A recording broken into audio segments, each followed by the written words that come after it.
Bonjour à toutes et à tous, bienvenue sur Misscom. Est-ce que comme Laurence, vous vous posez la question, vous êtes sur les réseaux, vous travaillez d'arrache-pied, vous essayez de publier, vous avez une communauté? Bah oui, parce qu'on a beaucoup, on est nombreux à avoir des communautés, mais finalement, de cette communauté, il y a peu de clients. Eh bien, on va tenter de répondre et de vous expliquer pourquoi eh bien, vous n'avez pas effectivement de clients au sein de vos communautés. Comment vous pouvez y remédier? Ça, on le verra jeudi. Mais si déjà arrivez à comprendre le pourquoi du comment vous intéresse, je vous invite à mettre un pouce en l'air à cette vidéo. Et pour ceux qui me découvrent, salut à tous, je suis Claire Négrier, aka Misscom. On se retrouve en direct depuis 6 ans maintenant, en vidéo. Je vais y arriver. Ouais, ce sont les aléas des enregistrements, mais je coupe pas, ça fait partie de ma personnalité et de mon TDA. Donc, j'accompagne depuis 2012 mes clients à communiquer de manière unique, éthique, authentique et surtout efficace pour attirer les clients qu'ils veulent vraiment. On travaille ensemble de la stratégie à la création des outils en passant par l'identité, le branding, tous les supports et on finit par la formation pour que vous puissiez le faire par vous-même et de la meilleure façon qu'il soit. Et oui, acquérir la compétence est aussi indispensable que celle de faire les choses correctement. Et on se retrouve donc en vidéo cette semaine pour un thème que une de mes abonnés, qui se trouve être dans le Marketing Lab, que vous pouvez rejoindre dans le lien en description, m'a posé. Et la problématique est la suivante. J'ai une communauté, elle répond, elle est là, je publie, mais j'ai aucun client qui arrive de cette communauté. Donc, dans cette vidéo, on va essayer de comprendre qu'est-ce qu'il y a, qu'est-ce qui se joue, et pourquoi cette communauté n'est pas cliente. La première qui m'est venue à l'idée, c'est un problème de perception. La notion de perception, elle n'est pas tangible, on ne peut pas la mesurer. C'est très très compliqué. On peut aussi le faire quand même par le biais de questionnaires, notamment.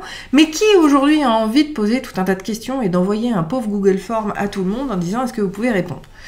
Oui, les plus assidus, les plus grands fans vont le faire, mais c'est pas eux qui nous intéressent. On sait qu'ils sont là et on sait que le jour où ils auront besoin de nous, ils nous appelleront. Ce sont plutôt les autres, et ceux-là, en général, ne répondent pas. Donc, pour pouvoir travailler sur cette perception, ou en tout cas comprendre cette notion de perception, il y a 3 leviers. Le premier, c'est que votre communauté, si tant est qu'elle est effectivement la bonne, n'a pas encore confiance en vous. Les réseaux sociaux, c'est bien. La visibilité, c'est bien. La crédibilité, c'est mieux. Il faut toujours donner à sa communauté ou aux gens à nos potentiels clients, on va arrêter de parler de communauté 2 minutes, à nos potentiels clients, on a besoin de leur donner du grain à moudre. On a besoin de leur donner des éléments tangibles qui vont leur permettre de juger de notre professionnalisme, de nos compétences et effectivement de savoir si on est la bonne personne pour eux. Donc cette notion de confiance va être inéluctable dans le processus. Si j'ai pas confiance, je ne contacte pas, je n'appelle pas, je n'achète pas. Oui, j'ai pris les 2 autres parce que ça marche comme dans la vie réelle. Quelqu'un qui n'a pas confiance en vous risque pas de faire partie de votre cercle d'amis. C'est exactement la même chose pour votre communauté. Certes, elle vous suit parce que la thématique que vous abordez peut être intéressante, mais c'est pas pour autant qu'elle va avoir suffisamment confiance en vous pour devenir cliente. Donc, l'idée, c'est de travailler sur cette notion de perception, de confiance et donc de crédibilité. Et on verra jeudi les solutions. Deuxième perception qui n'est pas suffisante, c'est celle de vous avoir vu. Et donc, biais cognitif, neuromarketing, d'accord, mais pour moi celui-là il est éthique, parce que tout le monde a ce raccourci-là, c'est le fait de ne pas avoir été suffisamment vu. On n'a confiance qu'au bout d'un certain temps qu'on a vu la personne et qu'on a vu ce qu'elle a pu produire, faire, proposer. Donc si je ne vous ai pas suffisamment vu, et aujourd'hui ce parcours-là de visibilité est important, les statistiques disent entre 17 et 26 fois. Et encore, c'est pas juste vu, c'est de l'interaction, pour prendre une décision qu'un jour peut-être j'achèterai ou pas. Donc peut-être que la notion de perception au niveau de la visibilité n'est pas suffisante pour que la communauté même si elle est engagée, il faudrait regarder justement au niveau des statistiques qui engage. Est-ce que ce sont toujours les mêmes personnes? Est-ce que finalement ce sont des personnes différentes à chaque fois qui permettent effectivement de garder un certain niveau de visibilité, mais qui malheureusement ne sont pas suffisants parce que cette visibilité, elle est trop différente, c'est jamais les mêmes personnes qui vous voient. Résultat des courses, eh bien cette notion de confiance ne se développe pas parce que vous n'avez pas été assez vu par la même personne. Donc elle n'a pas pu décider si oui ou non elle allait faire appel à vos produits ou acheter, appel à vos services ou acheter vos produits. Troisième point sur la perception, c'est la notion de compréhension. Peut-être que votre audience n'a pas compris comment vous pouvez effectivement leur être utile. Alors, forcément, je pense à Laurence du Marketing Lab, qui est celle qui m'a inspiré la thématique de cette semaine, parce qu'elle avait cette problématique-là. Je sais, Laurence, qu'elle travaille en présentiel. Mais si finalement, notre audience est trop loin géographiquement de nous, clairement, elle ne va pas acheter nos produits et nos services, puisque ceux-ci, en tout cas, en l'occurrence les services de Laurence, sont en présentiel et donc local. Deuxième raison majeure pour laquelle votre audience n'est pas l'acheteuse de vos solutions, produits ou services, c'est qu'elle n'est pas la bonne audience. Je reprends encore une fois mon exemple précédent.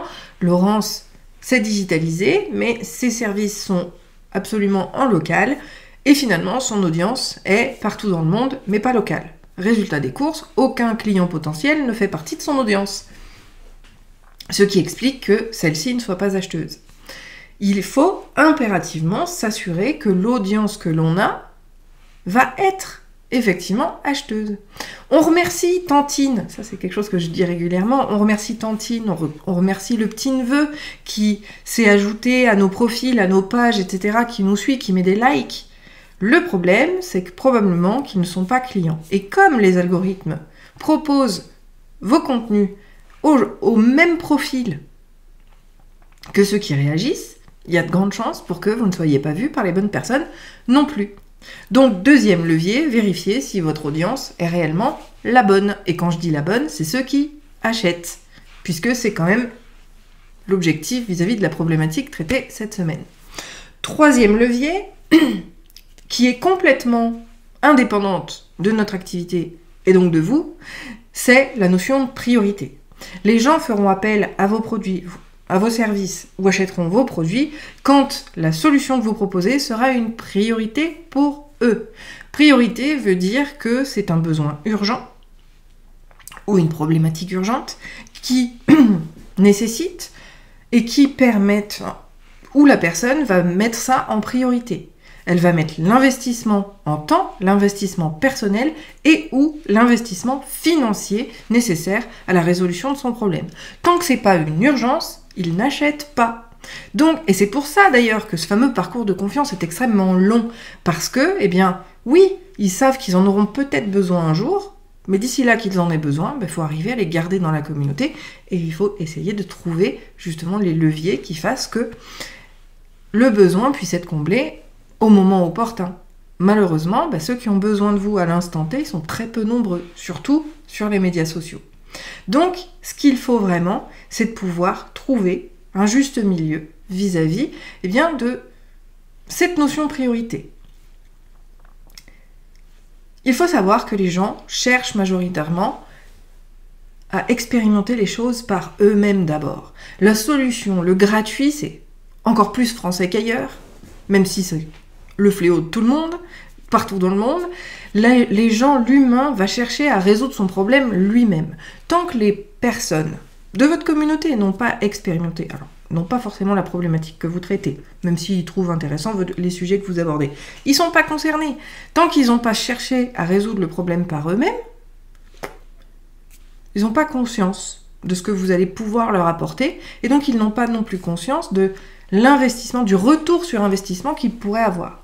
Donc tant que les personnes ne sont pas dans le besoin urgent, ça ne marchera pas. Donc identifiez qui dans vos communautés va pouvoir avoir besoin de vos produits et vos services le plus rapidement possible. Et on va leur envoyer des stimuli leur permettant de se rappeler de nous au moment opportun et de passer à l'action. Mais cette notion de priorité est quand même un élément inéluctable dans le choix, et en tout cas le passage à l'action, d'une audience vers l'achat de vos produits ou de vos services. Enfin, quatrième, c'est que ce ne sera pas le bon lieu, d'accord ? Laurence nous posait la question et elle parlait de ses profils et de ses pages sur Facebook. Facebook et les médias sociaux en général sont une vitrine.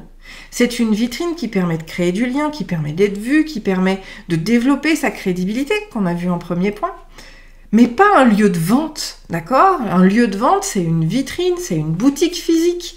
C'est là où vous vous situez, aka sur le web, le site web. Si vous n'amenez jamais personne vers votre site web, si vous ne leur donnez pas l'occasion d'aller gratter, d'aller chercher par eux-mêmes dans votre boutique, même si elle est virtuelle, les gens sont passifs sur les médias sociaux. Ils sont pas là. Les réseaux sociaux, ok, ils sont intéressés, ils vont trouver de l'information, ils vont chercher à trouver justement et à nourrir les solutions qu'ils peuvent trouver par eux-mêmes sur leurs problèmes, mais ils sont pas en mode je veux acheter, ils sont juste en mode je veux comprendre ou je veux trouver. Et une fois qu'ils ont trouvé, ils vont aller expérimenter par eux-mêmes, et pour expérimenter et pour les guider à ça, peut-être que justement les réseaux sociaux sont pas le lieu pour le partager. Alors, je mets un si, parce que par exemple TikTok aujourd'hui propose des profils et des comptes professionnels où vous allez pouvoir privatiser les vidéos que vous allez publier sur la plateforme uniquement à des abonnés payants. C'est pour ça que selon l'endroit où vous vous situez, ce sera plus ou moins vrai. Mais clairement, par rapport à notre amie Laurence, Facebook n'est pas l'endroit où les gens vont aller acheter les produits et les services. Ils vont l'acheter suite à une conversation téléphonique, ils vont l'acheter suite à la visite sur le site web, ils vont l'acheter directement en ligne, probablement également, pas en ligne, probablement directement pendant le rendez-vous parce qu'ils ont pris rendez-vous, mais en aucun cas, ils ne vont acheter une solution pour leur problème sur Facebook. Donc, assurez-vous, si vous avez ce problème-là, que le lieu où vous diffusez les informations soit effectivement le lieu où l'achat va être possible. Et, alors quand je dis possible, c'est pas techniquement, c'est est-ce que dans l'esprit des futurs clients, c'est le bon endroit pour aller acheter. Bien souvent, à 99,99999% du temps, le lieu d'achat, c'est le site web. Si on n'envoie jamais les gens sur le site web, encore une fois, il n'y a aucune chance pour qu'ils achètent les produits et les services.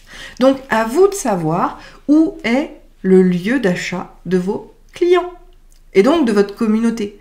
Et donc, on évite de faire des biais de confirmation, encore les raccourcis du cerveau qui vous font penser que ce que vous pensez, c'est ce que les autres pensent. Allez directement leur poser la question. Bref, il y a plein de solutions, on y reviendra jeudi. Je pense que depuis le début de cette vidéo, c'est bien assez long. Si vous avez apprécié justement ces explications, cette analyse-là, et si vous êtes bien évidemment d'accord, n'hésitez pas à mettre un pouce en l'air ou un petit cœur selon où vous êtes et où vous regardez ça. Et partagez justement quelles sont vos réflexions, comment vous analysez votre situation, est-ce que ça marche pour vous? Si ça marche pas, pour vous, quels sont un de ces 4 leviers qui pourraient avoir une influence justement sur le développement du lien commercial entre votre communauté et votre entreprise? N'hésitez pas à partager en commentaire. On se retrouve jeudi du coup pour la suite. D'ici là, portez-vous bien. Ciao, ciao!